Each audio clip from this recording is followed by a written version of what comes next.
Assalamualaikum warahmatullahi wabarakatuh.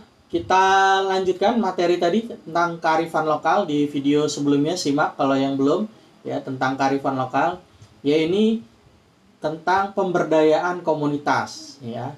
Apa itu komunitas? Komunitas merupakan salah satu bentuk kelompok sosial yang sengaja dibentuk karena memiliki kepentingan atau interest dan nilai yang dianut ya, value. Jadi ada dua hal yang membuat komunitas itu ada, yaitu interest dan value. Kepentingannya sama, kemudian juga nilai yang dijunjung sama.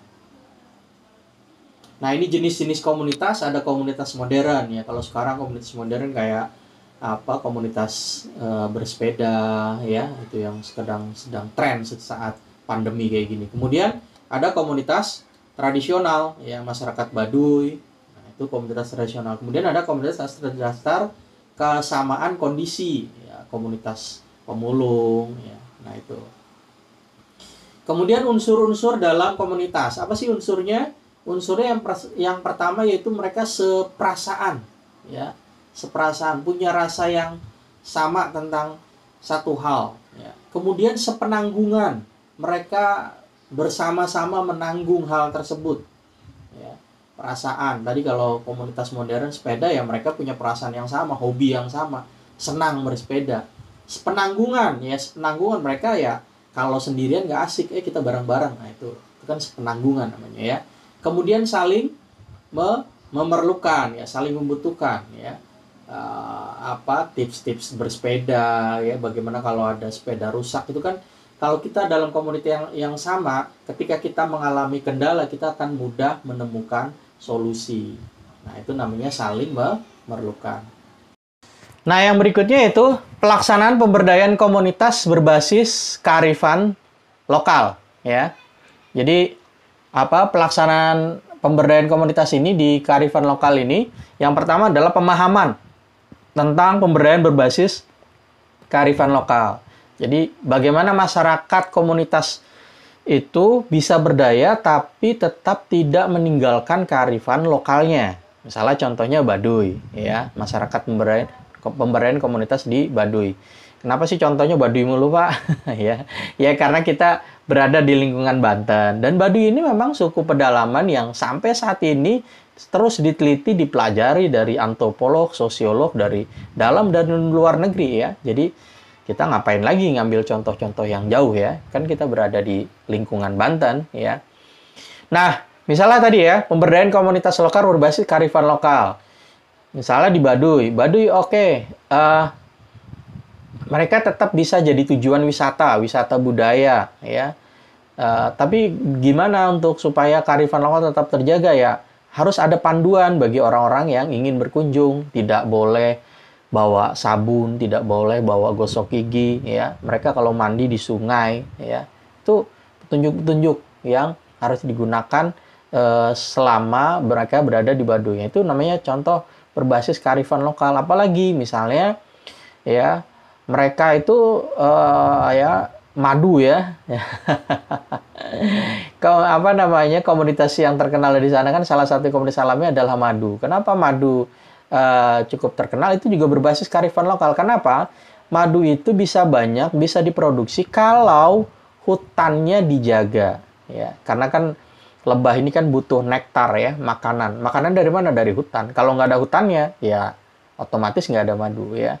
Makanya madu ini sebenarnya secara alami ya, ini sangat secara konservasi itu sangat mendukung daripada gerakan konservasi, penghijauan dan seterusnya ya, menjaga alam ya. Karena masyarakat di hutan, kalau dia tidak bisa menjaga hutannya dengan baik, maka produksi madunya akan rusak ya. Ya, makanya madu ini sebenarnya komoditas hutan, komoditas alam yang sangat bagus dikembangkan di masyarakat. Karena pasti hutannya akan dijaga oleh masyarakat ya. Kenapa? Ya tadi, kalau hutannya nggak ada ya madunya nggak ada ya. Sedangkan kalau madunya nggak ada, mereka akan rugi kan ya. Nah, jadi itu sangat bagus dikembangkan di masyarakat Indonesia yang punya hutan-hutan luas ini ya. Kita produksi atau suplai madu kita di Indonesia ini sebenarnya masih kurang. Makanya madu impor itu banyak sekali kan masuk di Indonesia. Karena kenapa? Karena suplai dari dalam negeri masih kurang untuk mencukupi kebutuhan atau permintaan madu, ya. Apalagi di saat pandemi kayak gini, COVID ini meningkat banget ya. Saya sendiri merasakan. Udah lah ya, nggak usah cerita tentang madu lah ya. Sepanjang kali lebar. Udah saya sering ceritakan di Zoom juga ya. Baik, berikutnya prinsip yang kedua tentang pelaksanaan pemberdayaan. Nah, jadi prinsip pelaksanaan. Jadi pertama paham dulu ya. Kemudian prinsip-prinsip pelaksanaannya juga harus ditegakkan.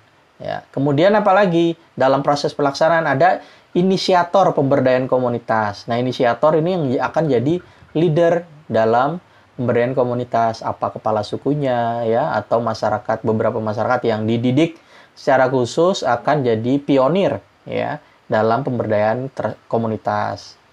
Berikutnya yang keempat, strategi pelaksanaan pemberdayaan komunitas. Harus ada strateginya, harus disusun ya step by step langkah-langkahnya. Kemudian yang berikutnya itu pelaksanaan pemberdayaan komunitas ya, eksekusi ya pelaksanaannya.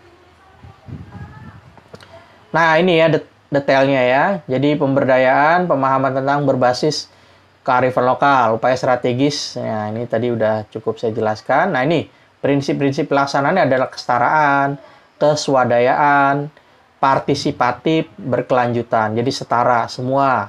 Kemudian swadaya. Swadaya itu ya berarti kemandirian. Kemandirian dari masyarakat harus dari bottom up, dari masyarakat sendiri. Kemudian partisipatif, semua harus ikut terjun, ikut aktif ya. Kemudian berkelanjutan, berkesinambungan ya. Nah, kemudian inisiatornya tadi ya. Bisa dari masyarakat lokal tadi yang saya sebutkan, para pionir-pionir, leader-leadernya. Kemudian bisa juga nanti dari pemerintah, dari swasta ya.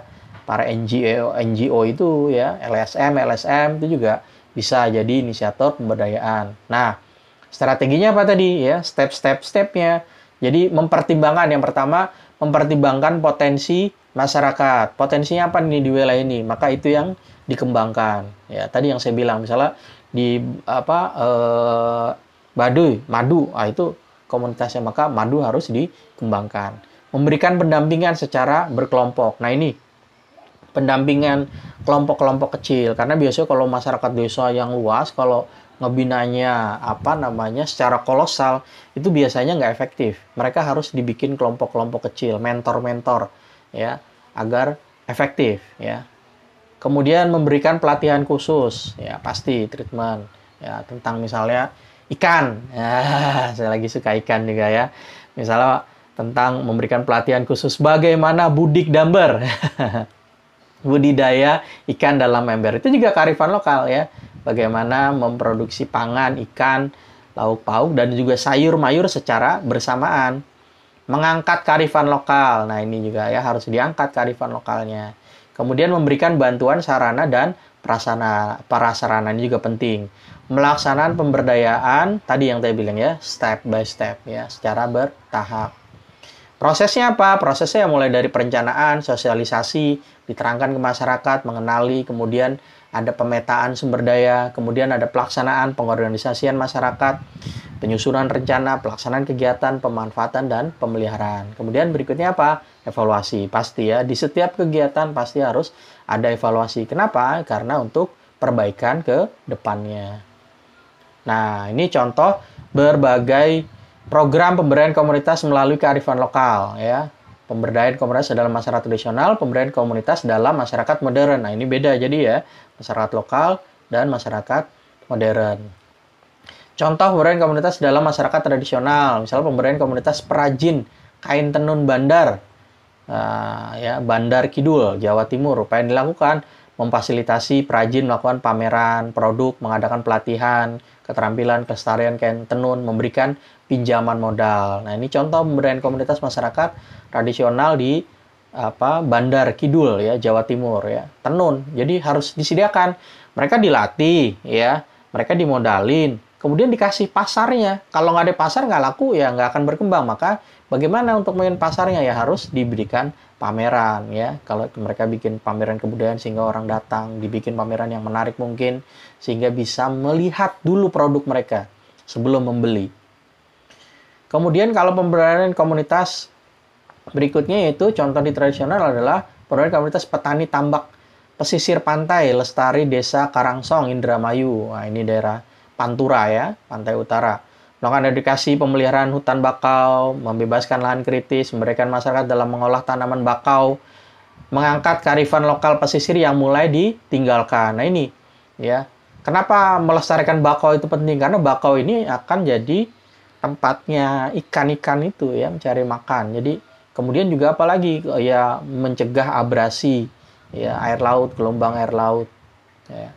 Berikutnya yaitu pemberdayaan komunitas dalam masyarakat modern. Kalau tadi tradisional, nah ini modern. Nah kalau modern tentu strategi dan bentuk programnya juga berbeda ya. Tentang misalnya ilmu berbagi ya, rumah mimpi, Indonesia berkebun, Save Street Children ya, Brilliant ya. Nah ini contoh-contoh komunitas modern ya.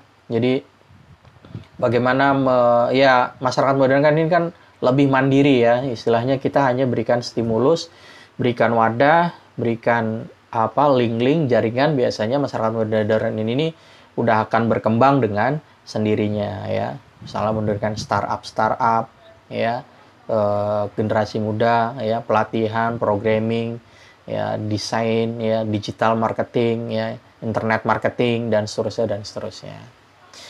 Terakhir, yaitu kearifan lokal dan kaitannya dengan program pemberdayaan komunitas di tengah pengaruh globalisasi. Jadi antara kearifan lokal dan pemberdayaan ini sangat berkaitan. Kearifan dapat dijadikan jalan melakukan pemberdayaan kepada masyarakat. Pemberdayaan dengan memanfaatkan kearifan lokal dapat menyelamatkan kearifan tersebut dari kepunahan ya.